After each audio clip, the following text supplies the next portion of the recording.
being a black farmer means intellect, means resilience, means getting dirty, means being one with the soil, one with nature, and it means being sustainable and taking care of yourself and feeding yourself.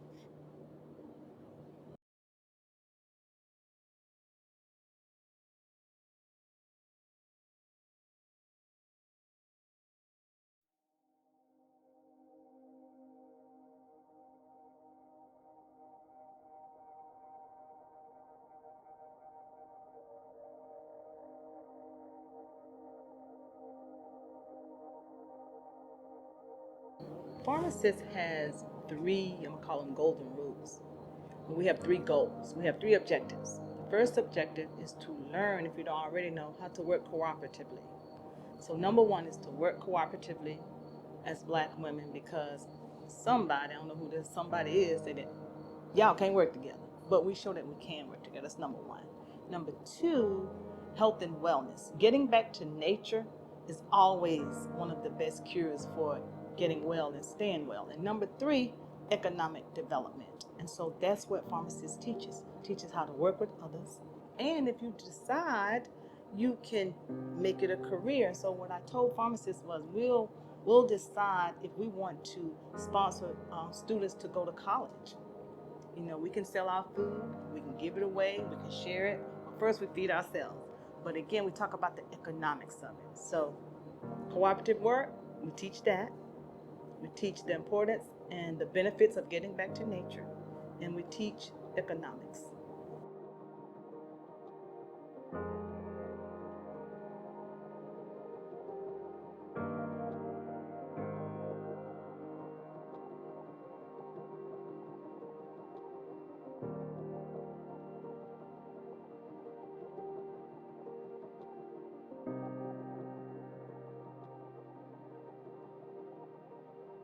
Yes, being a black farmer means intellect, means resilience, means getting dirty, means being one with the soil, one with nature, and it means being sustainable and taking care of yourself and feeding yourself. Sometimes you're gonna make some mistakes, but it's okay because it's a part of life. But no matter what, you're gonna come out on top. Being a black female farmer is rare. One of the reasons that pharmacists exist, and that is to help that disparity, that gap. When I first started, I'm gonna say hanging around farmers, hanging out with farmers, it was all men. Well, few women, few wives, but not many. But to be a black female farmer, I think people call me a unicorn. But I'm beginning to see more and more and more women. Because of pharmacists, I like to think we made growing your food and farming sexy. So now a lot of sisters want to grow, and we're going to see the change of black women farmers because of pharmacists.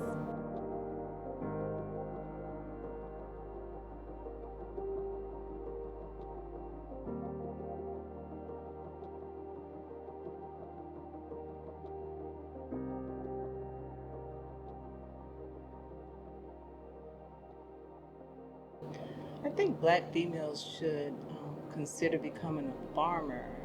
I feel like everybody should know how to feed themselves. And since most of the time, not all of the time, because men get mad at me when I say this, but most of the time, it's the female that decides what the family eats. So because she has that much control over the health of herself and others, I think that's very important for you to even know how to do this. Because you really got this what I think is a lot of control in the hands of someone else. We depend on other people to feed us, but we are responsible for our health and for the health of others.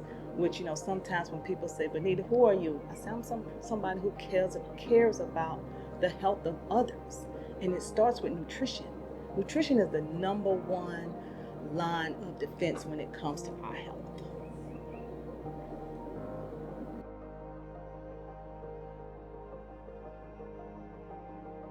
So the original vision for me was to start a new group each year, but things happened, and so this first group was together for 5 years, and they just graduated. So the next group will start January 2022. So I'm going to have a open call or interest meeting October and November to see who all would want to be a part. I already have a list of 20 women that said the next time you have a class to come in. So new group starts in January, and the classes will be from January until September. They will graduate in September. We're going to take them from A to Z. We're going to start with the seed in their hands. We're going to educate the female about soil and how the soil replicates the female body. You plant the seed, then you grow.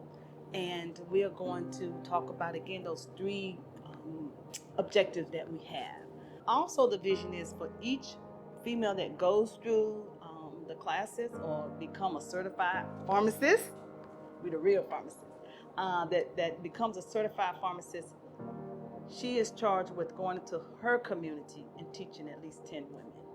And then those 10 women must teach at least 10 women. And then those, and it just keeps going and keeps going. So eventually we all will know how to grow something.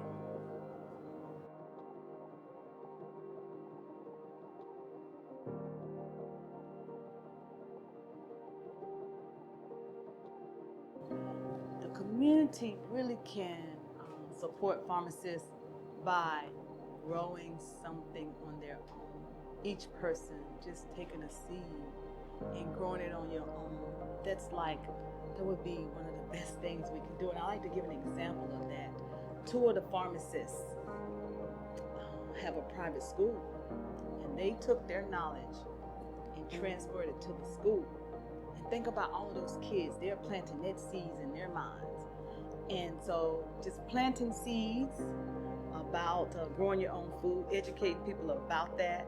And doing that is a really, we don't get paid to do that, but it's valuable. So it's valuable to pharmacists, again, for the community to do what we do, to copy, to mimic, to whatever, to do that. That's the greatest form of flattery, imitation. Do what we do. Do how we do it. To stay in touch with pharmacists, again, it's a program of Diane's Call. And Diane's Call website is www.dianescall.org, and that's spelled DIANNESCALL.org. And you can email us, bonita@dianescall.org, info@dianescall.org if you want to get in touch with us. But the website is the best place to reach out to us.